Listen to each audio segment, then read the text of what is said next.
I'm a little bit retarded here. I'm 4 minutes late. Didn't really know that. Okay. But I don't apologize for nothing, right? Right, Inga? She didn't want me apologizing for anything. So here it is. Here it is. Thursday. I like Thursdays. I really like Thursdays. It's February 10th, 2022. Loving it.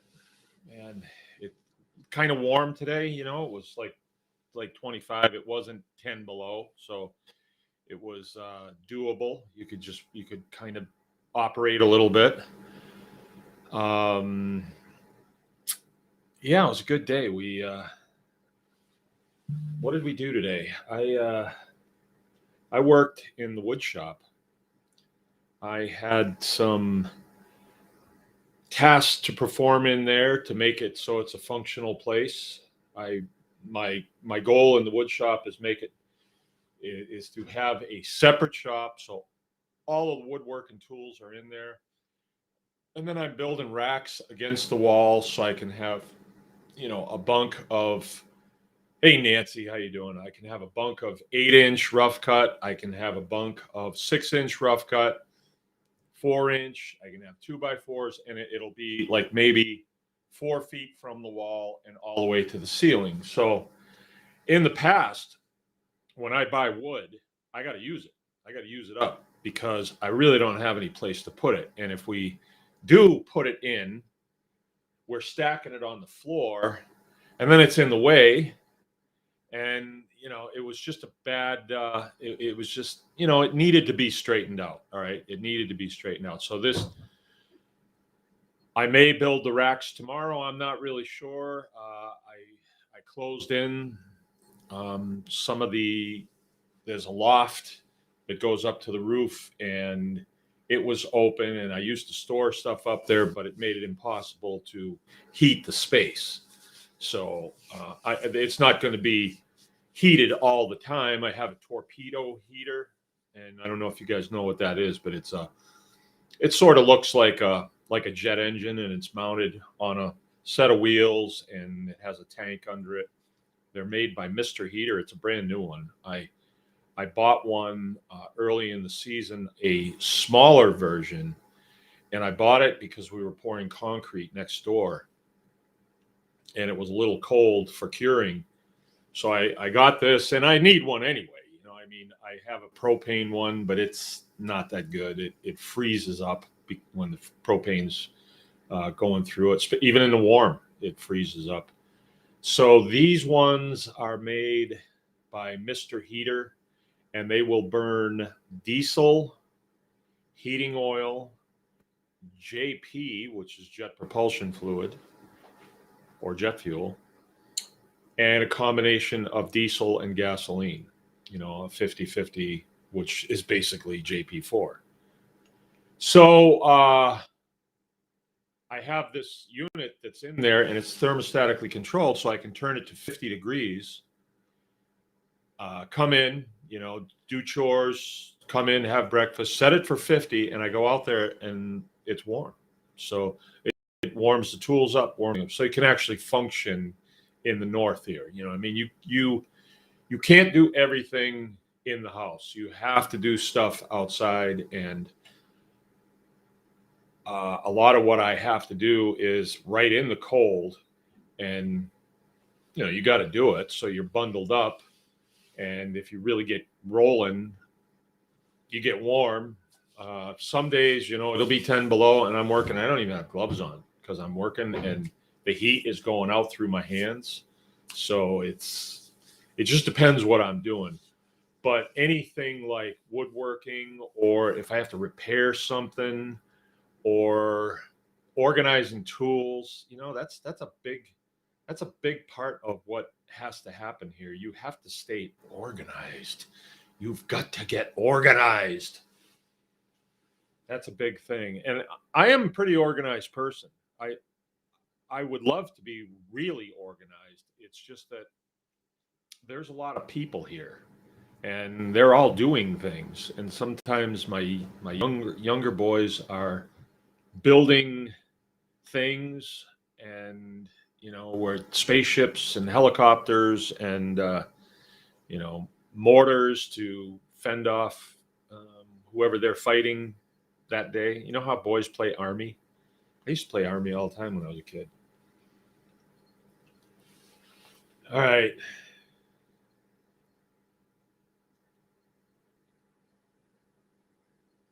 Hey, good question. Good question. Okay, Belva's with us. Right on. Hey, you guys, there is one seat available for the charcuterie class in March. One seat. Haven, I'm looking at you. But there's one seat, you know. And I had a discussion with Joe this morning. This class was not planned. This class was because we had an overage from the first class. We filled that class and then we had extra people and they still wanted to do it. And so he said, okay, we'll do another class. A bunch of the Texas people are coming up. And so, we're going to do it. We're going to do it. The clerk's with us, right on. But I think what's going to happen is once this class is full, we're going to start a list of people who want the next class. So who knows? I think if it got to the point where there was that much response on people who want to learn how to process animals, it could happen every weekend. However, I don't think I would be involved with it every single weekend. And that's where we would have to call on our staff to like, hey, can you do this? I mean, have you gone through it enough times to teach this? And then, or blocks of the training course.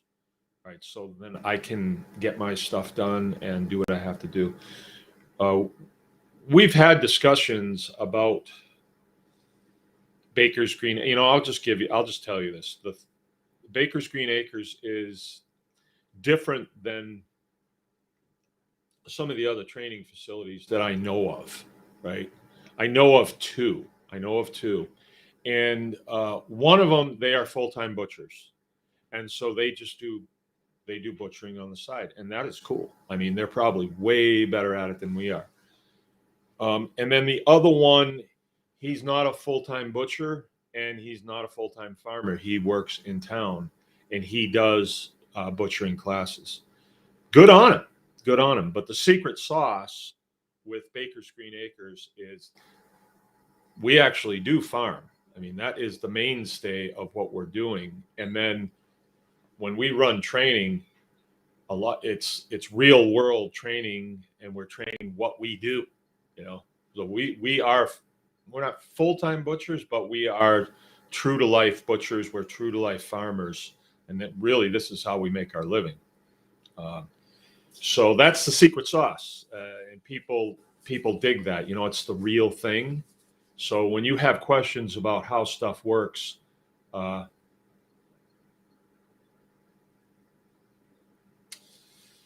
yeah, Tamarac's in saying, hi, Mark, my Wi-Fi is on and off, but I'm here.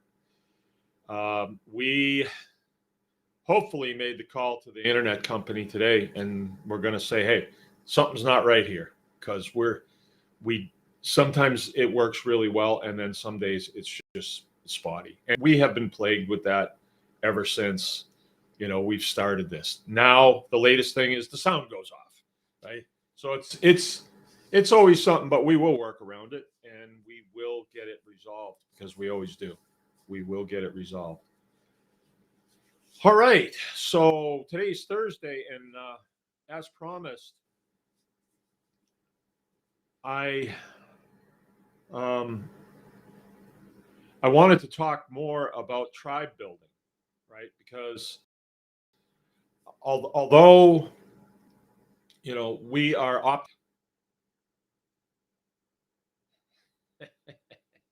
Honey Kafina.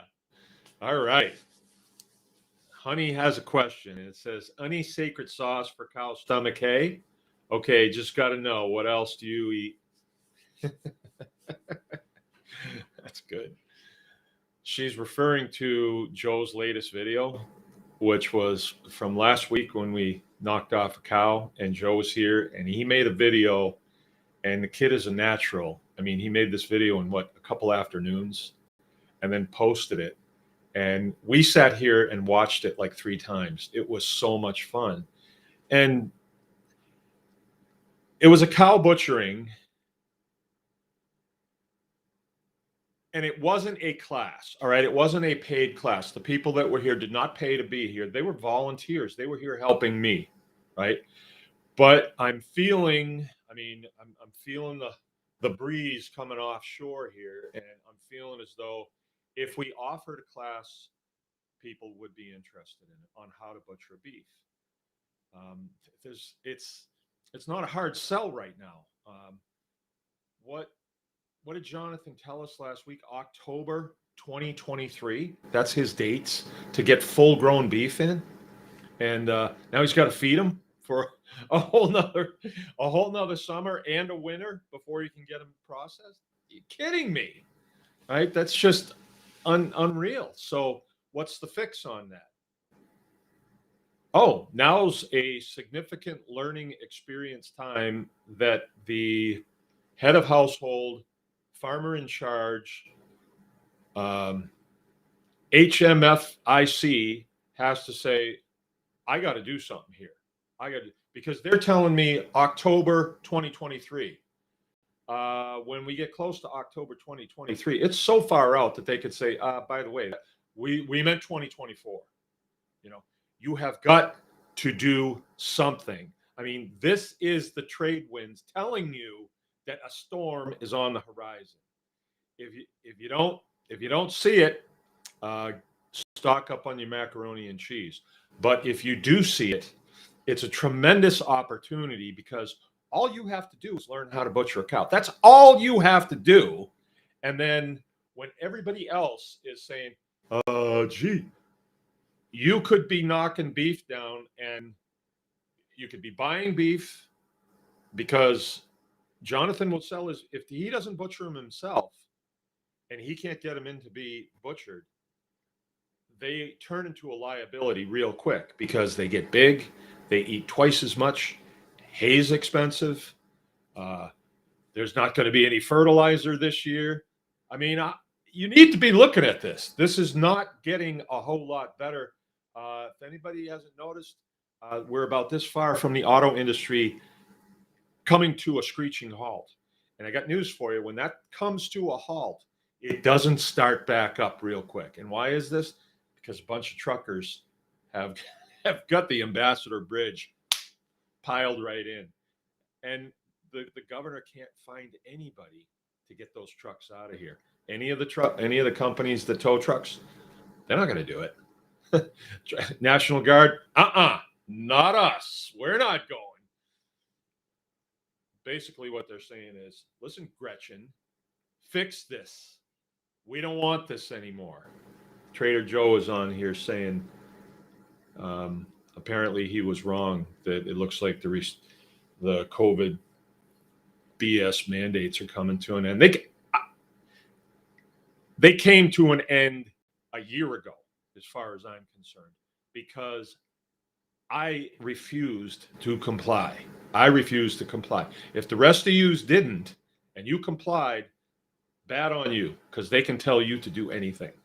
You have to get tough and realize not to do what these people are substandard human beings, honestly, in government. They really are. I mean, when you look at the mess that they have made of what they've done, they are the second stringers. We should not be paying any attention to them, But anyway, let me finish what I was saying here. Joe made a video about this beef harvest that we did the other day, and the clerics came. They're smart people. They're like, oh, we'll come help. You're going to show us how to do this. Yeah, I'll show you how to do it. And they came, and Stumpos came, and miners came. They know a good thing when they see it. It wasn't a class. It was just, hey, we're going to throw down and do this together. It's community building.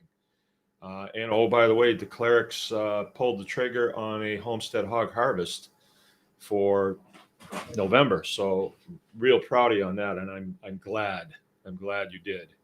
And I think Stumpos should do the same thing. They've stayed real close and um, invested quite a bit in this education, and you will notice. I, I was told this back in high school, but when you learn how to do something and then you teach it to somebody else, uh, it really opens up to you. It's like you see much more of it than you did when you were just breaking it down for your own freezer. Now, when you have to explain it to somebody, your body kind of takes over, and it's like you're explaining it to your students and you're sitting there like a student listening. Yeah, it really happens. We humans, at least the galactic tribe that I am from, um, we're amazing, amazing creations. Lately, I got this off all Jordan Peterson. He's I've been listening to him a lot lately.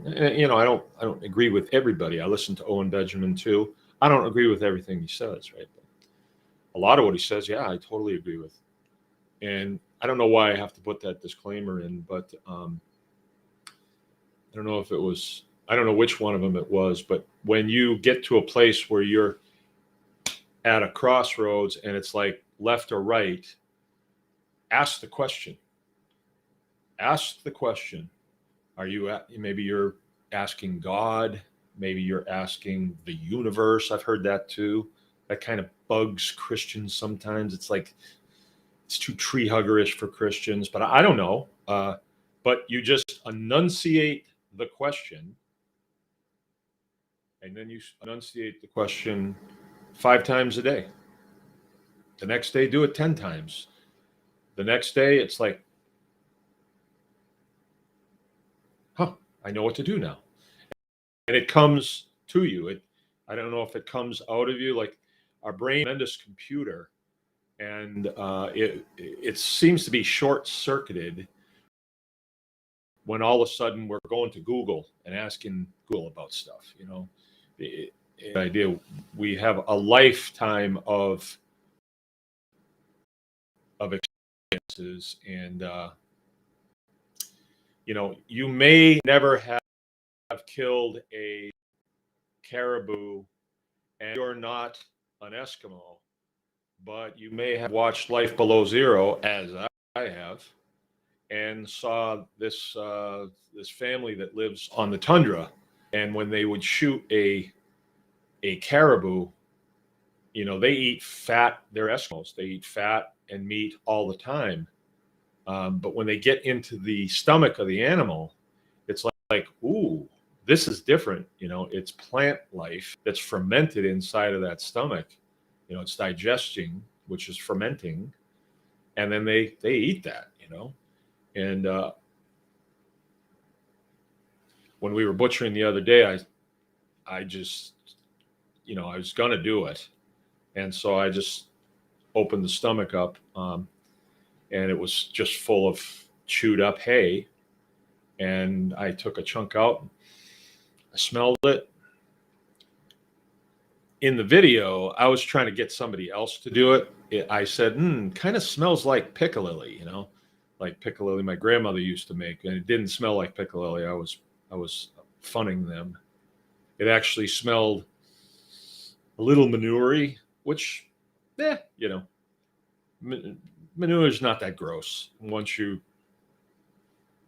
are around it all the time. And actually, you know, it smells kind of sweet. I actually kind of like that smell, right?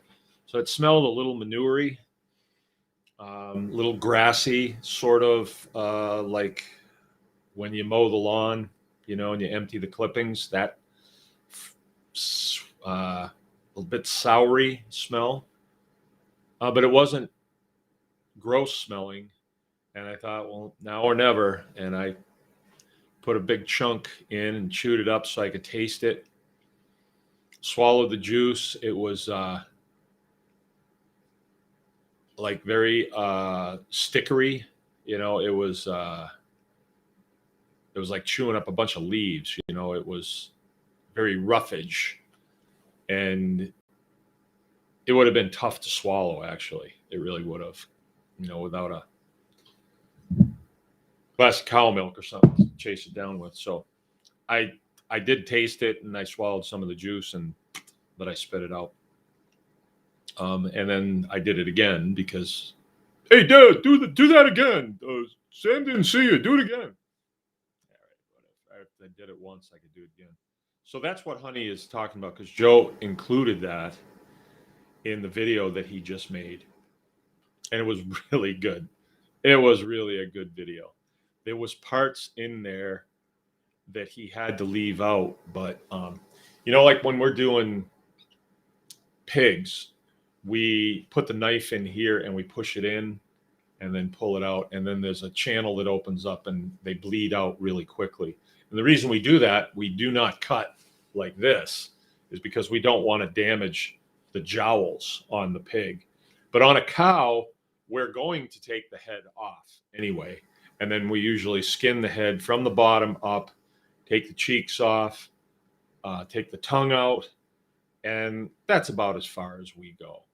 Some people do take the eyeballs out, and there's a big chunk of fat behind the eyeballs that some people will use.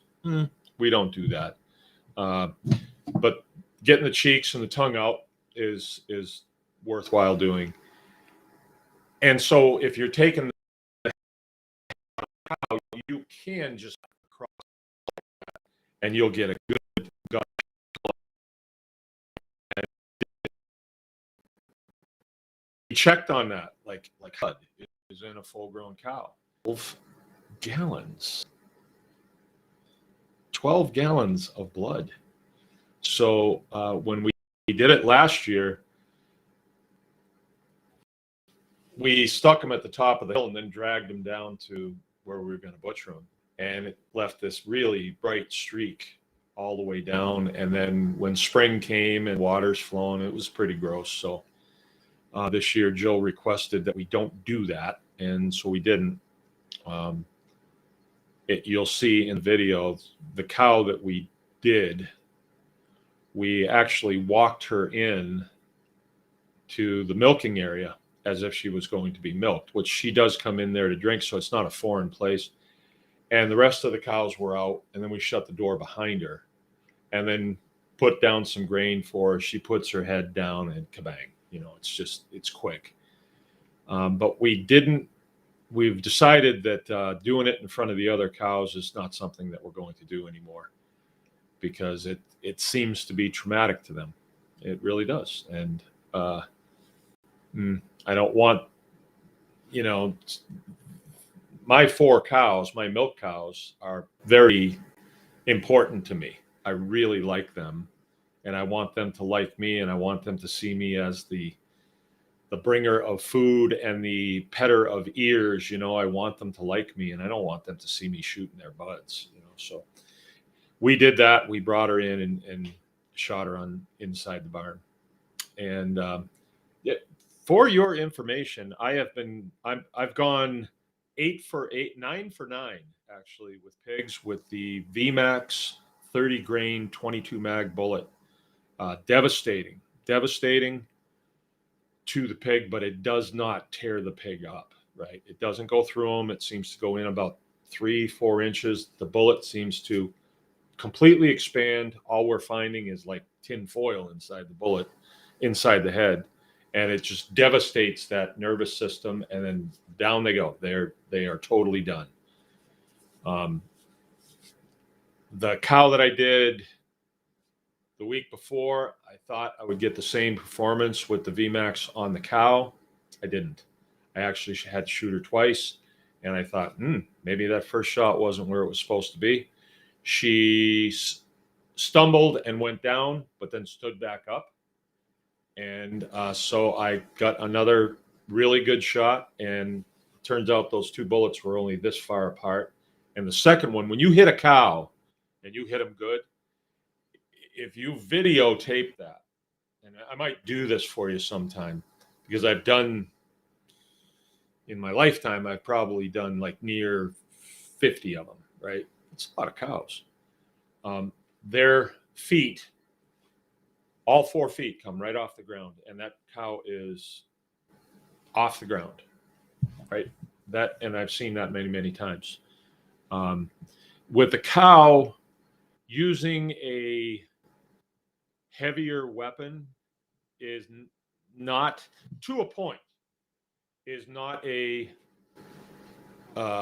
same liability as when you're doing a pig. When I'm doing a pig, the head of the pig is valuable. You got the jowls, you have the cheeks, you have the tongue, you have all that, and it's a smaller package. And if you use a heavy gun, you can do a lot of damage there. But with a cow, it's so much bigger, and there's just that, that forehead is big, and if the bullet went in 5-6 inches and stopped, it's not going to hurt anything. It's not even near the cheeks, not near the tongue at all. Usually, with a pig, they're down on the ground. With a cow, they're about even with you. About you're kind of eye to eye. And so, but I don't want to tell you that there's never a problem there when you have people around, and let's say that you use a 30 caliber hunting round like a 308 or a 30-06. That bullet's going to zip through there, and then it can hit things and bounce around in the building, and that's not good. So, I'm a big fan of the 30 carbine because I know that bullet is going to get caught in the head. It's not going to go through that cow. I'm quite sure of that. But I'm very careful too. I'll never let anybody be on the side or behind. It's not likely the bullet's going to do a U-turn and come back. I have heard things like that, but I've never seen a bullet do that. And I've shot in so many different situations. I've never seen anything come back. I've seen BBs do that where they hit something and bounce straight back, but not copper jacketed bullets or hard cast lead bullets. I've just never seen it. Okay. So I wanted to talk more because I don't think we had a great connection the other day. It looks like things are pretty good. Wow, a lot of conversation on here. Wow, a lot of conversation. We talked about gathering your tribe, and now's a good time to do that. I mean, we may feel like we're on the cusp of victory, but make no mistake, these guys aren't done. They're not done. We may get all these COVID restrictions null and voided, but you're still going to have the hardcore hardcore Karens that own things, and they're going to try and make you do what they want you to do. You are going to have it doesn't mean the end of the criminal, global new world order that tries to centralize. That's not even close to being over, right? And I don't think that, let's say we have a really great guy come back in and take the White House, that they can decentralize things. I don't, because the big corporations are trying to consolidate things, right? So they can have control over it. Decentralization, that's me. That's up to me and you and us. This is what we're about. We're decentralizing, and we're creating our own tribes, right? I'm not trying to fix the world. I'm just trying to fix, this is me. I need what I need here. So in my tribe, I need somebody that can, make candles. I need somebody who can bake bread. I need somebody who can milk cows. I need somebody who can stitch wounds. I need somebody who can doctor people, a health person. I don't like to say a doc necessarily, although we do have one, that we know that we could call on if we had to. I wouldn't say he's exactly in our tribe. I think he's a little aloof, and I don't think he sees it yet, because he's never been hungry. That's the problem with some of them. They haven't been hungry. But I do believe that they'll be coming to us and not the other way around, because generally in this community, people are pretty healthy anyway.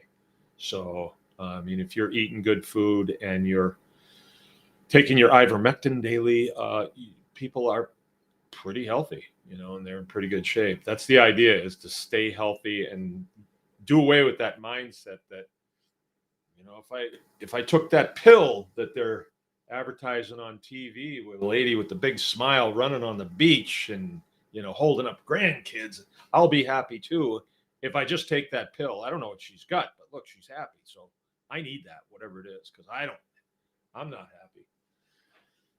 It's really dumb. Marketing is really, really dumb. But all right, so it's time to gather your tribe, and we're going to use some of the principles that we talk about all the time in sustainable agriculture to do that, right? And here it is. I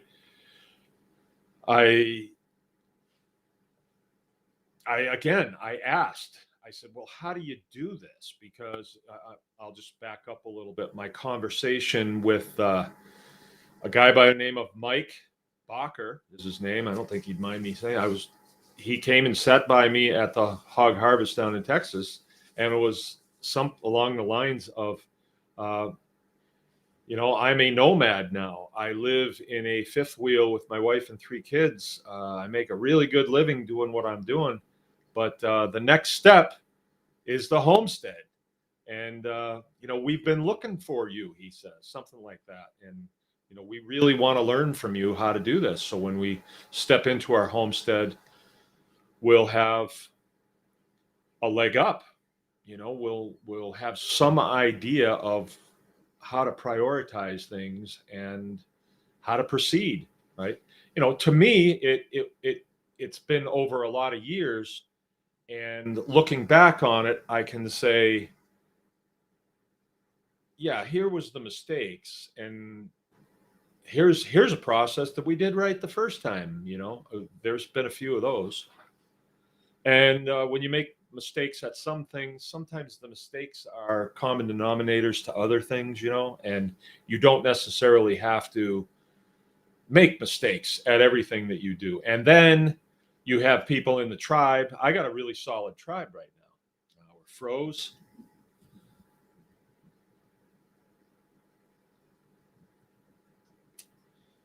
Okay now. Okay, so I'll keep going. Hopefully we stay on. I got a really good tribe. There are people right in that chat that I can call on the phone and get information on how to do things. But anyway, I was thinking about the conversation I had with Mike Bacher. This was Sunday. I'm working in the shop, and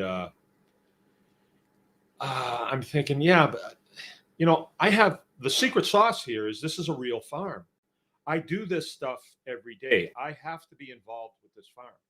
So how is it that I could have a guy like Mike come and follow me around, and he's going to get something out of it? No, I would get frustrated, because a lot of times I'll be walking here and answering a question, and then all of a sudden I realize, oh, I forgot to get a screwdriver. I got to turn around and go back. Hold on, hold your thought. And then, I'm trying to fix something. And so how do you do, it's just not, it just was not going to work in my mind, that you're going to have people come to the farm, visit for an hour. I don't have an hour to spare, for one thing. And how is that hour going to benefit them so that they can do their own farm, right? So I'm saying, how is this going to work? How's this supposed to work?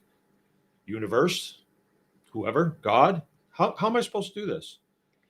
And all of a sudden it came to me, we'll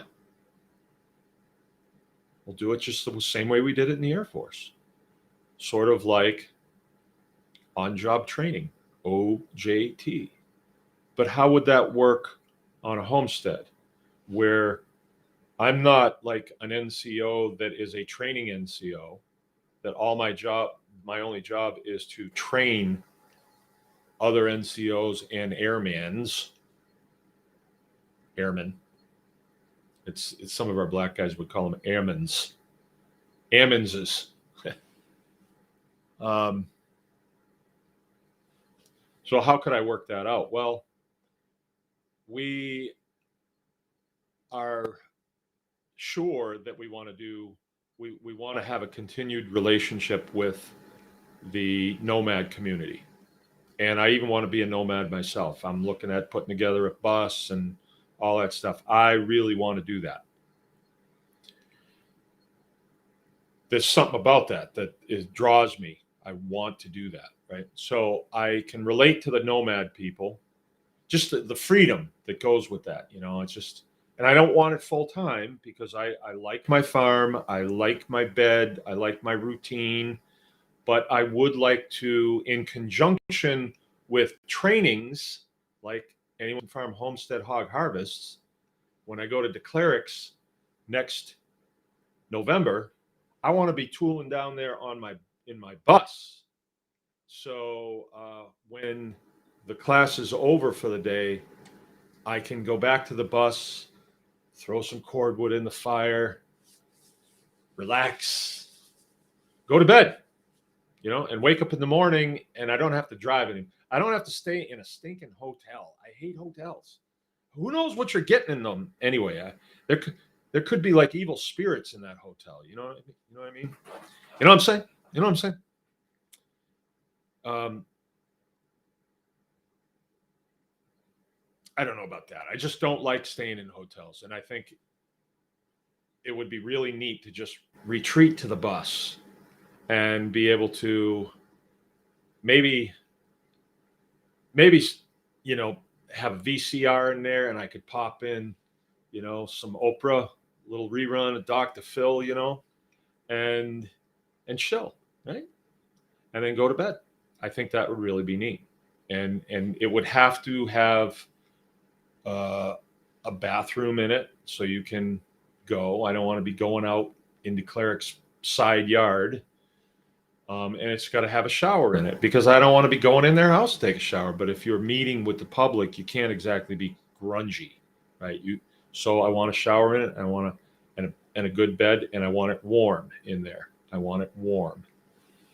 So I'm definitely going to have a wood stove, and I'm definitely going to have maybe a propane heater that will thermostatically come on during the night. So when I wake up in the morning, it's not 30 degrees in there, because that's no fun either. I'm not a wuss, but I would like a degree of creature comfort, so I'm able to teach at the highest level, right?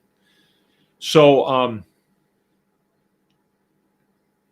anyway, the nomad people are impressive people. They're very impressive people, and we definitely want them to be part of this tribe. Without a doubt, trust me, we want them to be part of this tribe. And I believe there's people in this tribe that are not nomads now that when they start to see what these guys do and how they live, the intentional lifestyle of the nomad, you're going to be drawn to it, and then you'll be joining all these Facebook pages like I have of Schoolie Nation and Schoolie Build and Schoolies for Sale. Really cool. So I was contemplating, how are we going to incorporate these people into the Anyone Can Farm program? Legit. What are the logistics on that? How can we do that? I mean, are we going to have to hire somebody to take my place so I can do nothing but interface with these guys?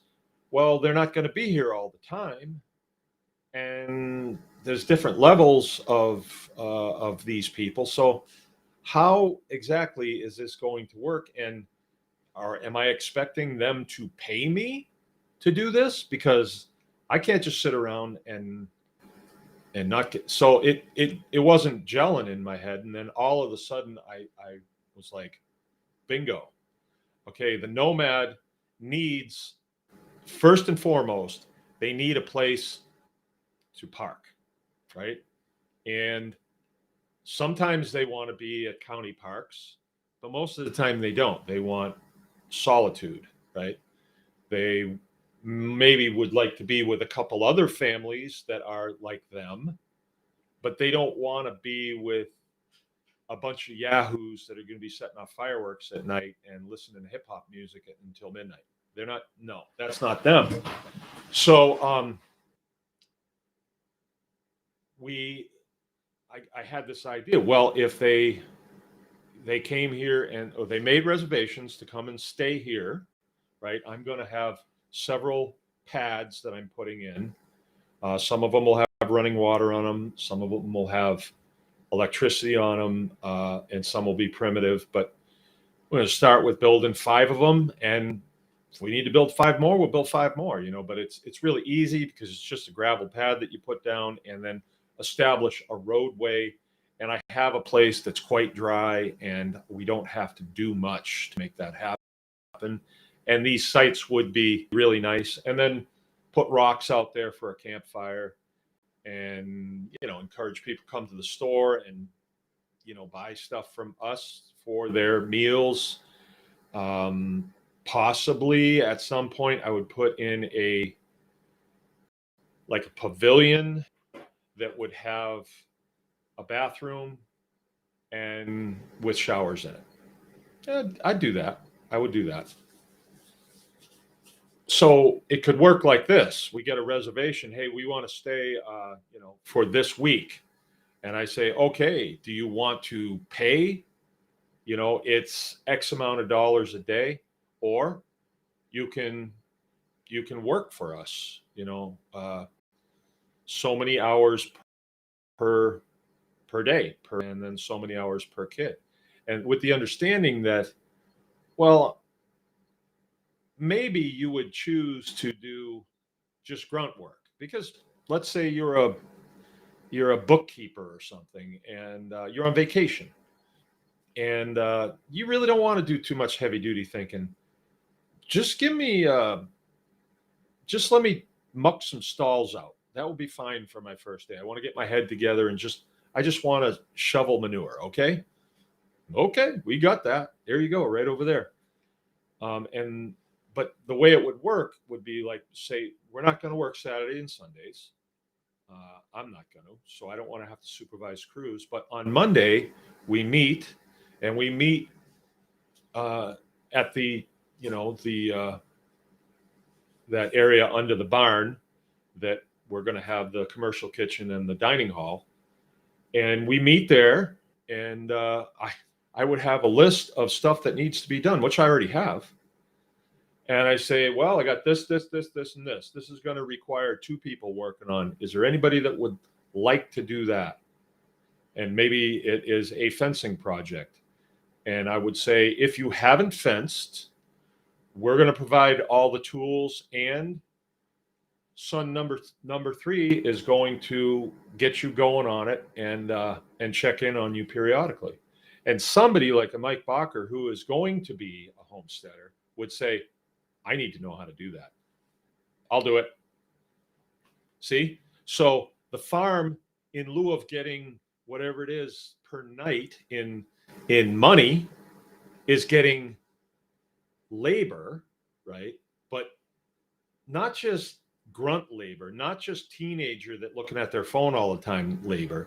This is people who are motivated to learn something that they believe they are going to go on and do later on. See? So we do a fence building class in the spring. You can come and pay me for a day, and we're going to build a section of fence. Or you can park your RV out here and come and do it for real for 6 hours, and it won't cost you anything to stay. And maybe we'll invite you to our campfire at night, and we'll have we'll yuck it up a little bit. Maybe. I'm not promising anything there because we just can't. So, okay, in the spirit of gathering the tribe, or in the spirit of sustainable or regenerative agriculture, you have a party that's coming in from off the farm that's highly motivated to learn something, highly motivated to be immersed in this farm, in this homestead, And then you have this homestead that needs things too. I mean, for us to keep going, you know, I can put the gravel pads out there and I can assemble the rocks for the campfire, and then I can sell you firewood, cut and split firewood, right? I can do that. Um, but this farm has needs too in order to stay open, and I think that's part of one of the things that we're establishing here is this is our work, and we feel very good about our work. We feel very motivated to pass on the techniques that we've learned here. That's our mission. That is our prerequisite to well done, my good and faithful servant. That is what I am supposed to do, right? So it's sort of like when I put pigs on pasture. Stay with me. Stay with me. I know it seems a little weird, but I put pigs on pasture. They manure the pasture. They urinate the pasture. When I move them off, the pasture is more fertile than when I put them on.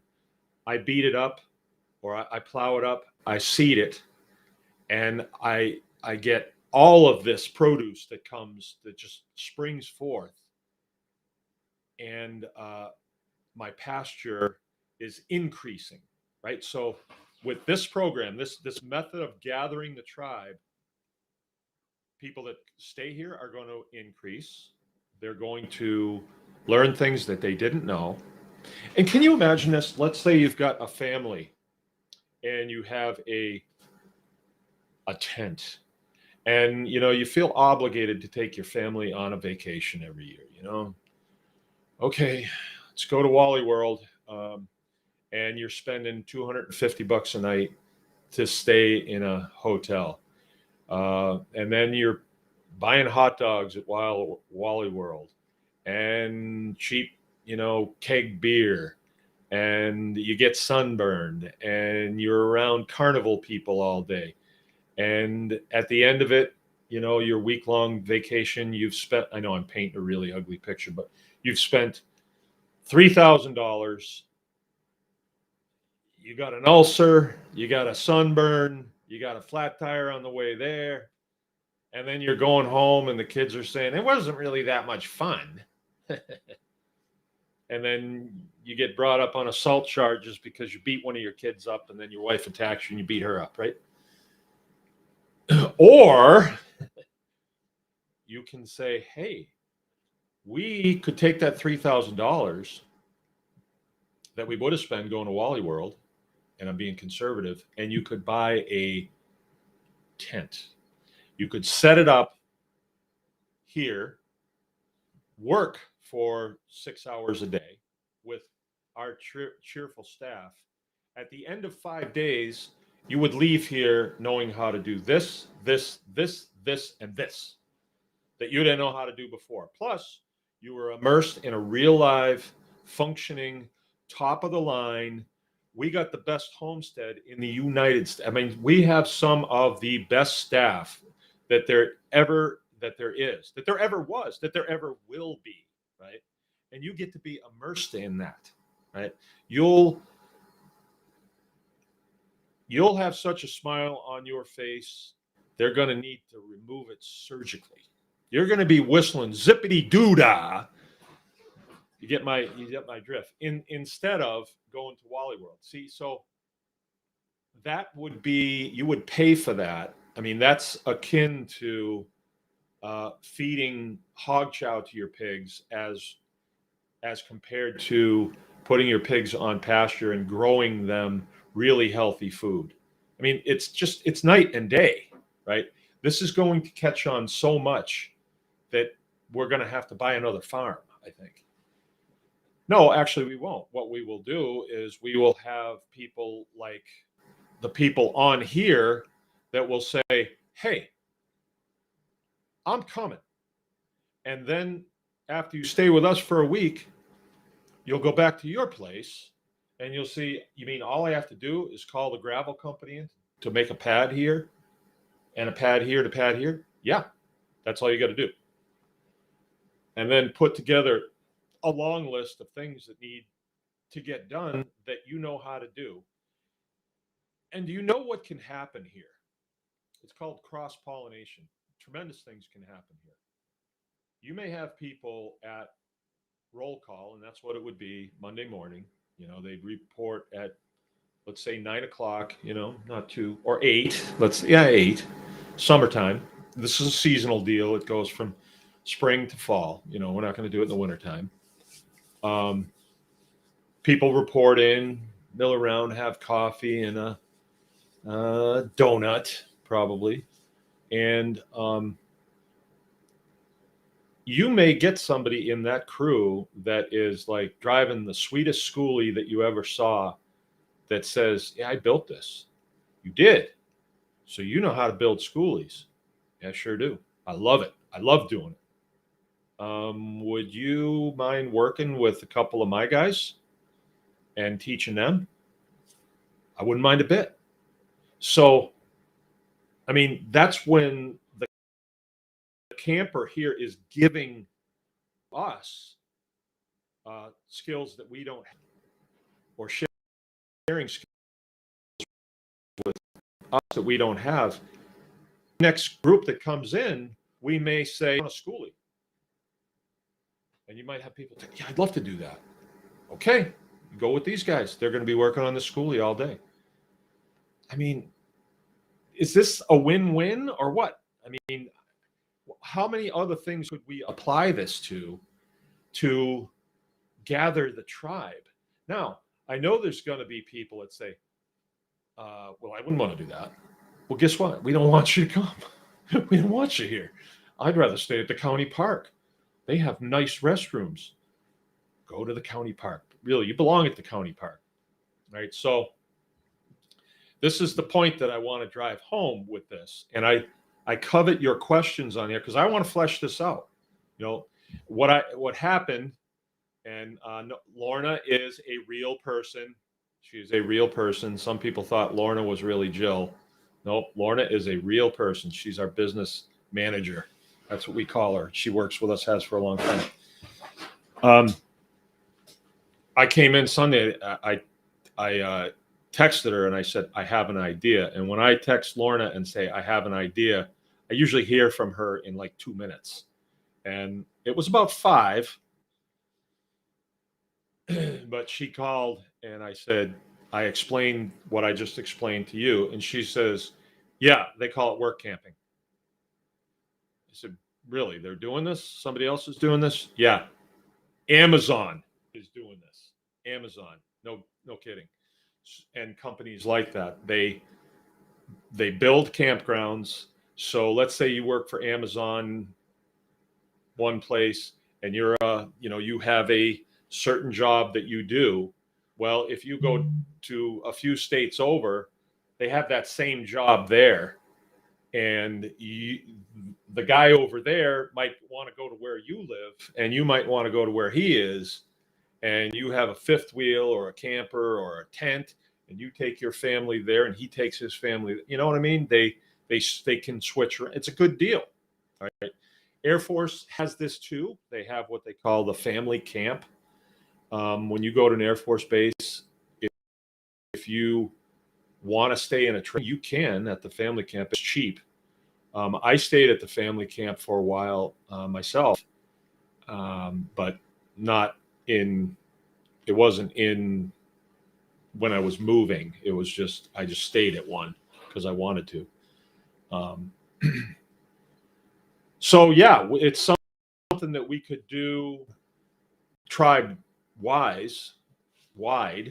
So if you have a farm, let's say in Greenbow, Alabama, and you wanted to set up a couple of spots there, and when I'm coming down, like I could do that. I would do that. I would say, hey, I want to come down to Greenbow, Alabama. I'm going to be coming in my schoolie.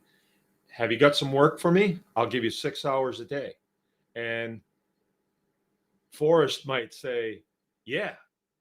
And he'd be thinking, well, this guy can do stuff. So I can assign him stuff and I don't really have to watch him. And he may even teach us how to do something while he's here, So I would take advantage of that just because I don't want to stay at county parks. I don't want to stay at Walmart parking lots. I don't want to just, they call it boondocking. Like, so you just pull up at a rest stop, nobody's around. So you just hike in the back and you just crash out. I don't want to do that. I want to sleep. I shut the phone off when I'm going to sleep. I don't want to get woke up, you know. I want to, but if I'm staying at a place, hey, where do you want me to park? Well, out there. It's nice. Okay, I'll see you in a couple hours. I got to crash out. It would be really cool, I think, especially if we had a network of anyone can farm tribe farms that were doing it. And you could go on, let's say, a page here, and you could see a page of the United States, and you could see, whoa, there's one there, one there, one there, one there, one there. So at first, you may have a lot of people coming, but after a while, after it grows, it could be, you could get less, I don't know, less, but then there'd be more people coming in. It's sort of like using the platform that we have to develop, the gathering of the tribe.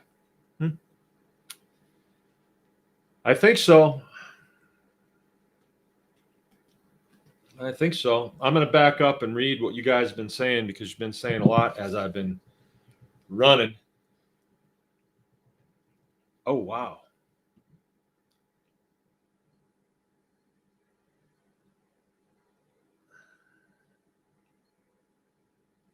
Wow. Wow. A lot of people going tonight. A lot of people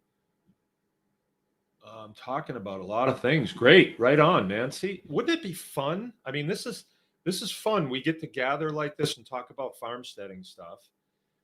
But it would really be fun if I knew, somebody from this tribe was going to come here and park their thing, and then we get to Nancy, who's going to be with us tonight on it. This is Nancy Dort right here. You guys have all heard of her. So she's sitting right here, and we're going to interview her, and she's going to tell us what it's like to be a courageous Canadian. I bet you're out there beeping your horn.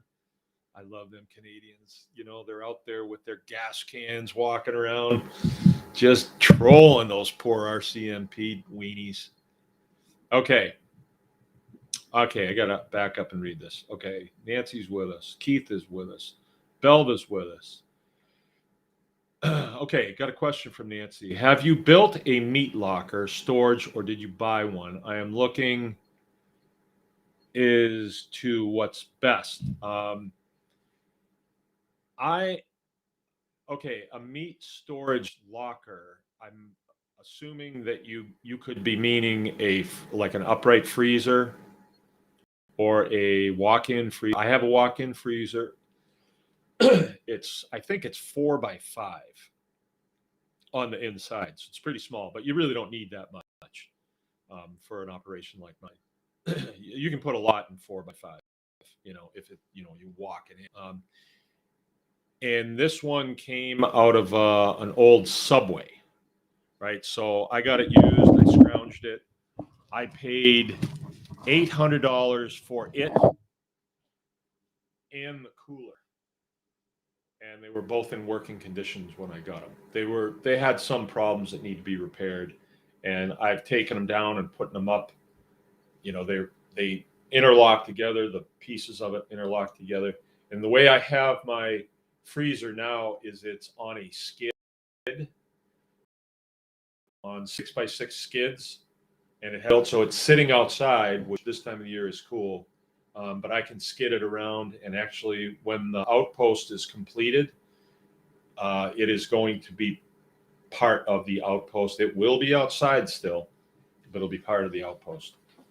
And then I have a cooler that's part of the butcher shop. It is installed permanently in the butcher shop, and it generally cools stuff down to about 38 degrees. But are you asking me about a place to age beef, or are you talking about a place to hang charcuterie, right? Because it's all different. It's all different. I will just briefly tell you, for hanging charcuterie, you want 60% humidity and 60 degrees. And then this is Mark's note here, plus or minus 20 on both, plus or minus 20. So if you kill in the fall, winter, your pigs, and you do your charcuterie on them, and then you hang that meat, right? By the time summer comes around and the flies come back out, it's good to go, right? So long as you didn't hang it someplace where it's freezing, someplace where it was near about 60 degrees and about 60% humidity. It's actually, the humidity is more critical than well, I shouldn't say that. They're both quite critical. It's pretty critical. But then by the time summer comes and it does get warmer in there than it should, hey, you might lose some moisture out of that because of the heat. But then, it cools down at night, and then before you know it, it's fall again, and you're in good shape. If you are picking a location to do it, probably the best thing that you could do is do it like a root cellar. So you excavate and you utilize the coolness of the earth and the warmness of the earth in the wintertime. You're utilizing that. That's probably the best way to do it. And but it is worth a long conversation on a Wednesday night, honestly, because there's a lot to take into consideration when you do that, because you're concerned about mold, and there's good mold, there's bad mold, and how to manage that. So it is a little bit of a conversation. The one that we have right now is in an old cooler that I built before I got the commercial one that I scrounged from a Subway. And the one that I built it with 8-inch walls, and I didn't know as much as I should have known about pouring concrete and heat transfer and all that stuff. And I put a cooler unit in it, and it worked, but it used a lot of electricity, so it didn't work effectively. And so we shut that down, and then it became just a storage locker for like things we use in the butcher shop, bags and boxes and milk containers and just generally stuff. And then we had a hanging room at the house that we owned next door that we sold. And when we did that, I needed to put we have a bunch of meat that we've hung, prosciuttos and stuff. We have probably several hundred pounds at a time, probably 300 pounds of it. And it's necessary to have that because when we have classes, it's a training aid for the classes. Also, you want people to see that, hey, they really do this. It's not like they're just talking about it. Sorry, I got an itch. And so we moved it over to that storage locker, and I've decided that I'm going to cut the storage locker in half and put a door in there. And then the half that's on the north side of the building that is the coolest is the side that I will use for the hanging room. And, it will work out pretty good. If you keep asking me about that, sometime we can go into it. Jill's getting me this thing that I can set on the table right here. Okay, because remember I was telling you that we're going to get another camera right here, and then I can draw on a pad right here. Well, guess what? It's backwards. So when you're trying to draw and you're looking at this, it's sort of like when I try to smooth my hair over, and I'm on the wrong side of my head. Or when I say the American flag over here, it's on the wrong side. Everything's flipped. So it didn't work out. But there's a pad that they make that you can plug right into this computer, and then I can have when you sign your name at a register, and I can write right here when I want to show something. So Fear not. Okay. Haven's with us. Haven Dzoo, my dental hygienist is Chrisanne Dzoo. She knows you. She's my new dental hygienist, and I really like her. Trader Joe, COVID seems to be over soon. I was wrong. Well, it takes a big man to admit he was wrong. You were wrong. Northern Michigan Life, Tamarack. Tamarack said something here. Maybe I'll see it again. Video was great. My kids loved it from DeClerc. Yeah, you guys should watch it. It's at the Anyone. Where'd you see it, Beth? Or was it at Anyone Can Farm? The Anyone Can Farm experience. Yeah, you guys might want to go over there, and while you're there, please like, subscribe, and share this. Like, share that YouTube address with everybody in your book, right? And we'll get a huge bump from that. We're trying to make it to 10,000, just like we were with the other, and we'll be happy with that.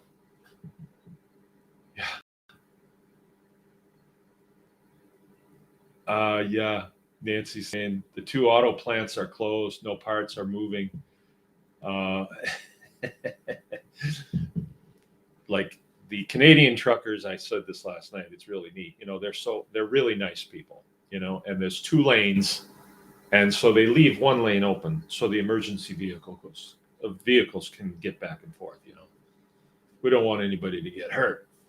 Going the other way, the American truckers, there's 2 lanes. They jam 3 semis in there. You ain't going nowhere, right? And then they're saying to Whitmer, come and take it, baby. Come and take it. And Whitmer says, well, maybe I can get some heavy equipment over there to move that. I don't think you're going to.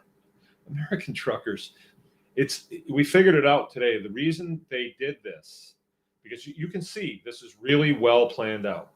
When you hear the briefings from their command, these guys are very level-headed. They were picked for their prowess in organization skills, for sure, right? And it's very. Who's that Indian guy?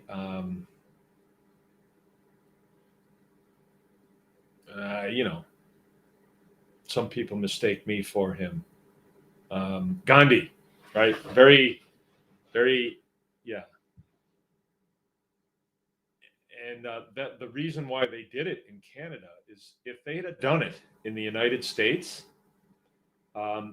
Americans are too easy to bait, into a January 6th thing. But the Canadians, they're organized. They're all on the same page. These guys are taking a lot of time to go out there and help widows across the street and shovel snow and feed the homeless and all this stuff. And anytime the cops try to goad them into it, they just get goofy and laugh at them. They're not going to take the bait. They're smart. Fix your people, Gretch. My husband's Ford plant in Wayne, Michigan closed for a week because of no parts. So, the auto industry this is Motor City. It's going to put pressure on Gretch to knock this off. And if you don't, if I was in control, if I was in command of this, I would say, well, even if you do, we may just wait a couple weeks to make sure that you're not going to pull a fast one, because I wouldn't trust them. Do not trust leadership on either side of through this whole thing. Have we not seen just how bad our leaders are? Trudeau, you guys must be real. I don't think you're ashamed of him. I mean, you didn't elect him. We didn't elect Gretchen Whitmer either. It's okay. They aren't in BC. People want to lynch Bonnie Henry because of it. Trader Joe, COVID seems to be over soon. I was wrong. Have you felt discriminated? What should be the learning for the federal government for future pandemics? For one thing, okay, yeah, you were wrong. Have you felt discriminated? No, because I didn't fall for it. I did not fall for it. I told you guys from the very first week, I don't know. Let's give them the benefit of the doubt, but I smell a rat. And by the second week, it was like, no, no way. The learning, don't trust the federal government. They're there to pay the bills and maintain the border and keep the standing army together. But we don't need you for anything else. The NHIH, gone. You know, all of there's way too much of that going on, of these people who have a revolving door from industry to government. And it's not really government, they're the departments. And we have it same thing in Michigan. We have departments that are running agriculture that went to the agricultural program at the university. So they learn how to, you know, how to get over on the people with this BS agricultural system that we have right now. All right, and so the takeaway from this is they're a bunch of stinkers, and we need to watch them like hawks, and we need to put in fail safes so we can hold them accountable when they take advantage of the system. These people, NHIH, Department of Agriculture, I'll say it before, I'll say it again, unequivocal parasites, right? You want to get out there and work, then go work. But don't work for these parasite organizations that do nothing except suck up taxpayer dollars that could be used on infrastructure, that would make it easier for a guy like me that has to go to work every day to drive to work. Not like you. Honey Kafina. Yes, recovering from COVID this last week. Everyone is going to get it. Crazy bio bug. Get your ivermectin, honey. Yeah, I'm giving medical advice. Yeah, get some ivermectin and read the dosage on there and the way that you take that. If you have to get the horse stuff, but a better way to do it is go through frontline doctors and do what they say. But if you got to take the horse stuff, take a spoon, like a tablespoon, and put oil in it. Any kind of oil, doesn't really matter. You're not taking that much. And I used olive oil, but we don't use all that much of it. And then you squirt that stuff. It's sort of like it's a paste, but it's got the consistency of Elmer's glue. And if you put that right on the spoon, then you'd have to go and lick it off of there. And that's the last place you want that stuff is on your tongue because it is gross. But where it's in the oil, you can just, like when you're eating an oyster, you can just go, choop, gone. Chase it with a 16-ounce Budweiser, and then have another one. You'll forget you were sick. The anyone can farm. Oh.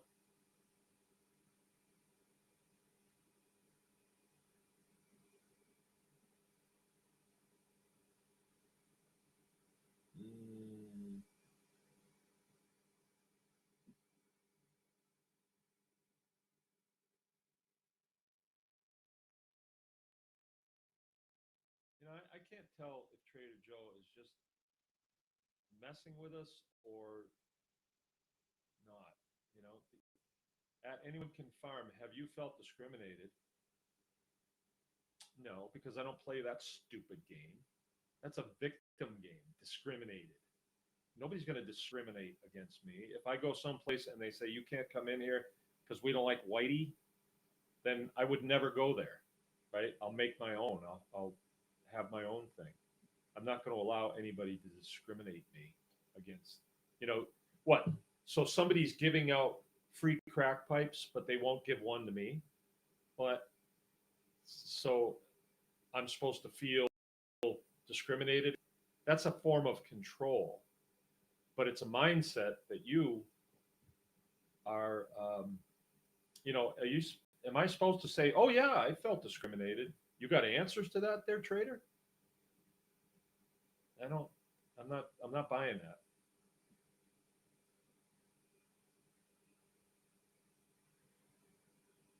Huh. Yeah, I guess you are.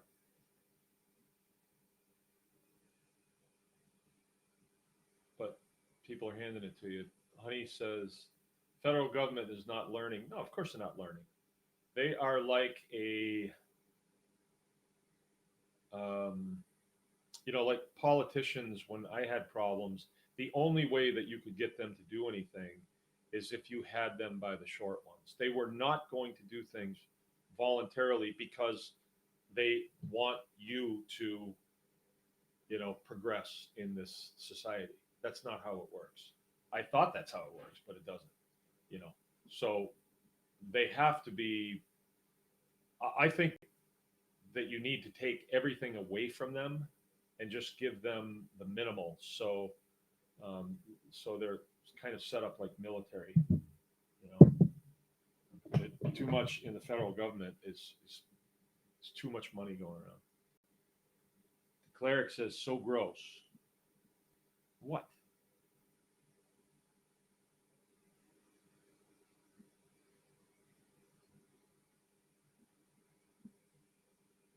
Okay, Tamarak's saying the world likes to be free, to be different. That's true. All right. In regards to jobs, I am currently creating my own job. Whether or not more jobs are given to other countries is irrelevant, correct? I agree with you 100% there, Nancy Dort, because what we're preaching here is um, if you don't rely, you will not have to comply. You know, if you don't rely, there's no reason to comply. Uh, when they try to get you to comply to things, it's like, well, if you do this, then we'll let you do this. So in essence, it's sort of like your mom saying, um, if you eat your beets, then you can go out to play. Well, she has the authority to not let you go out to play. But when our government, our servants in government say, you need to do this, and if you do, we'll let you go out to play. That's completely incorrect. And it's like, no, no, no, no, no. You need to call them out on that. Like, you don't tell me if I can go out to play. That's not your function. Not at all your function. And furthermore, I am disregarding everything that you say because you have no authority to make me do that. None. In the United States, we are governed by consent. If they say, if you eat your beets, you can go out to play, and you say, well, how about if I eat just half my beets? You've just entered into a contract with them. You've acknowledged that their authority is worth anything to you. Where if you just leave the beets, get up and walk away, sir, you need to put your mask on. If you stand there and argue with the guy, then you're acknowledging that he has some bargaining power, which you have none. It's like I can't even hear you. I'm not going to hear you. You're irrelevant to me. You're like the flea that's on the back of my neck telling me to or something. You're totally irrelevant. But the more of you that engaging, you are playing the game. You're playing the game. You're playing right into their hands. So creating your own job is a good idea. Like if you don't create your own job, then you go to work for somebody else. You go to work for somebody else, you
So I lost everything that everybody said on there. I just lost it. We have to start over like that.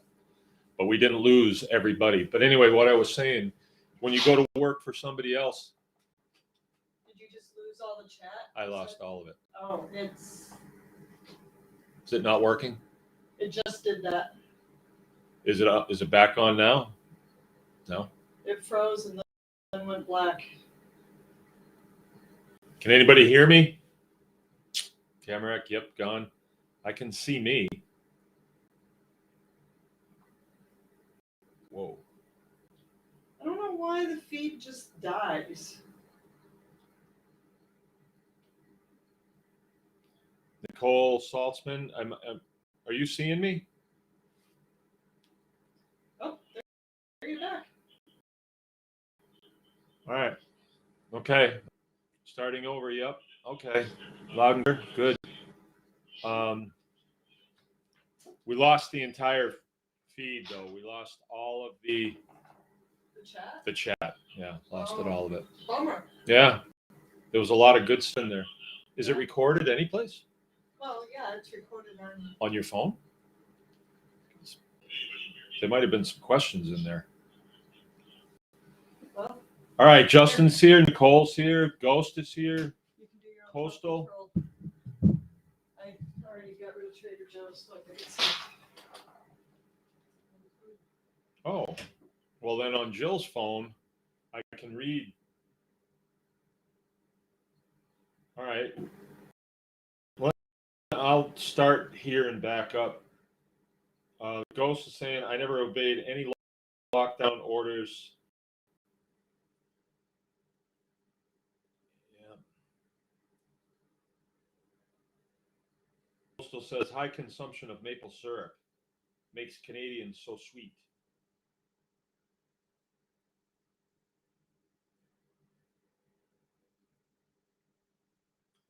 Gary Rockwell asked the question, any suggestions to handle black water on campsites? We have water supply and electricity available easy, but don't know how to make an RV septic system. Oh, you mean you're building one? Are you building one? You know what I'm going to do? Honestly, I am just going to use, I mean, if I have to, they make really nice composting toilets. They do, but they don't hold much. We have an outhouse here. It's not really an outhouse. It's just a little building that I built. And then under the seat, there's just a bucket, a white bucket. So after you use it, you just take some sawdust and just go whoop like that. And it's surprising. There's never any smell, and I use it a lot, so I would know. But if you do something like that, then you could just put the bucket lid on, you know, and then wait until you get home, and then put it on your compost pile. So, but as far as septic systems on people's campers here, I'm going to make a place where they can drain them. And that's really easy. I think it's just, I'm going to just get a tank and put it in and have a small leach field go out of it. And, you know, I don't think there's all that much to it. Or the leach field that I already have for the butcher shop. Maybe we could use that. That probably wouldn't be as good an idea. But I think a bucket would be the way to go. And then if that one fills up, you just cap it and get another bucket. And all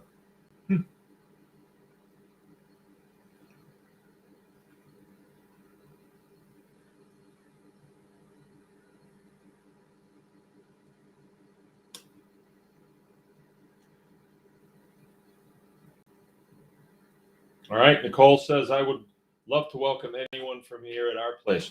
Wouldn't that be a good idea to set up a couple of spots? And it would be, here's what you can do too. Here's another aspect of this whole thing.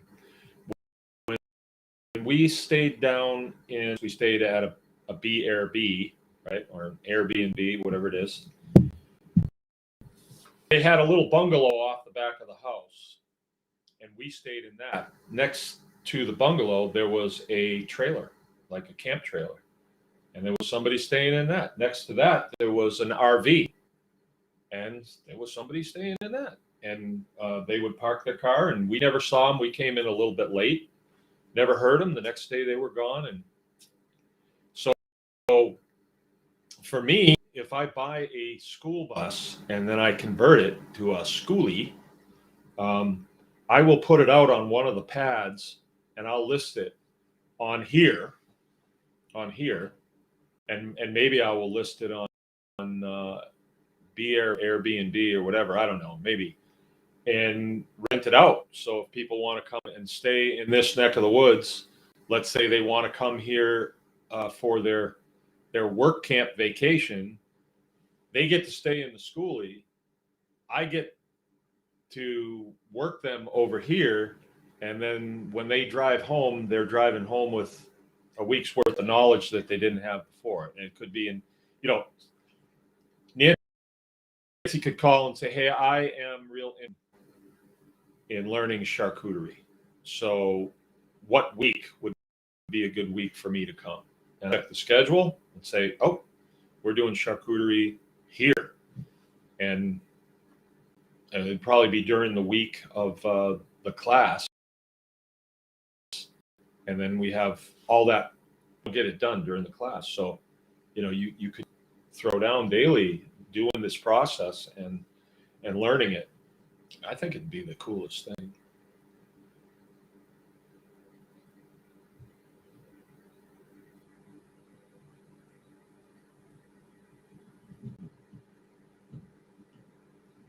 Okay. All right. I'm starting over. And I just noticed that we've gone a half hour over, so I'll probably be getting done here. Louder. Nicole's with us. Justin's with us. Yeah, the ghost says nothing but BS from me anyways.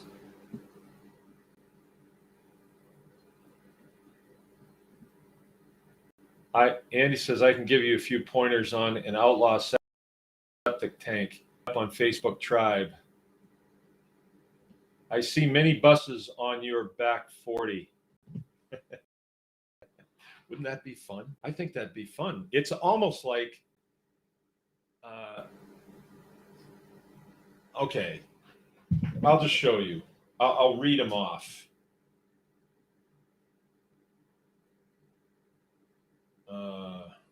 Let's see.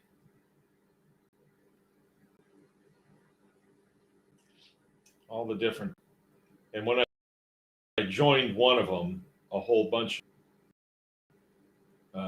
asked me if I could join. Oh, I'm not seeing them.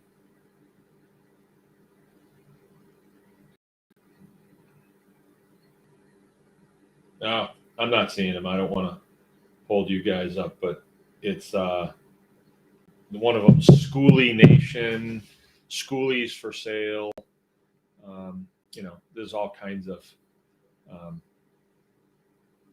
places. And I'm looking at buses. I went up to the public school garage yesterday, I told you guys, and I talked with the guy that runs the garage up there, and there was certain ones he told me to stay away from, and then certain years to stay away from and stuff. And I guess the good combination is a Cummins engine with an Allison 4-speed transmission, 4 or 5-speed transmission. So I'm looking around, but buses with low miles are cheap. They're really cheap. They're under. I saw a really nice one for $3,500, and the guy had stripped it all out, so I wouldn't have to even do that. And it would be kind of fun to have one going all the time that you're fixing up. And yeah, I could see some neat things. You know, it'd be neat is if you took the back of it off and it was just a deck, right? And then I could drive my Jeep up on the back. And then right there would be the bedroom. And then in front of that would be the kitchen. So when me and Jill got someplace, we could back the Jeep down off my 57 wheels, and we have something that we could drive around, go to town and get groceries, whatever. Although we would have everything with us. That's the idea of taking the school is we would bring all of our own food and all of our own milk and stuff that I don't need to get my stomach up other food when I go places like that. So anyway, now let's see what else. Yes, we could have a couple of buses on the farm, and it would probably work out too, because I think if you have a bus and you just have it dedicated for farm use, I probably don't need to register it. Well, nobody would care out here anyway. Huh. And then if somebody did care, yeah, you're right. They probably maintain pretty good cop cars. Yeah. We've had a couple cop cars here. My kids were buying them, those Interceptors, Ford Crown Vic Interceptors. Those things are pretty hot. They're little hot rods. Okay, well, tomorrow night is going to be our open line Friday, and that's when we let you guys pick the subject, and we'll talk about whatever you want to. And it's Friday again. How about that? It really went fast. I guess a lot of work went on in the shop today. A lot of beef got ground up, and we're going to try and beat that record tomorrow. Oh, by the way, we've made the decision to retire our two dogs. We're going to retire them. Obi's pretty big. He's 170 pounds, and I think he's hurt Claire because when he wants to breed her, he's all in, but he's a little too to be doing it now.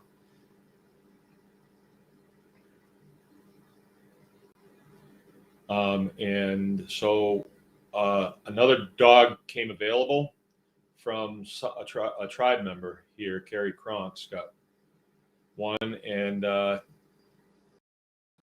don't know, she wants to with us, so we're going to go down and pick her up. So I might be able to show her to you tomorrow night. She's just 8 weeks old, but she's going to be our new female. The new male is coming in another 2 months, and we've got him reserved. He is 3/4 Pyrenees and 1/4 Anatolian. So we are going to continue our breeding program. And, if you guys need a dog at some point, you can surely let us know. I'm looking at Jill's phone here, and the picture is not all good. It really is not that good. It's pretty grainy. The picture that I'm looking at is really quite good. Yeah, and it hangs up, and yeah, we got to do something about this. This is just not good. All right, well, we got one seat open on the March class, and we'll start a waiting list after that. So, Tribe Day, 9 July. Okay, Nicole says, hey, if you're going to stay with your tribe, you're going to have good food. Okay, so if we're going to stay at your place, we're going to get some good grub. All right, cool. Tamarack's going tonight, and Ghost is going tonight. So I guess I will too. See you guys tomorrow. Thanks for coming. Remember, anyone can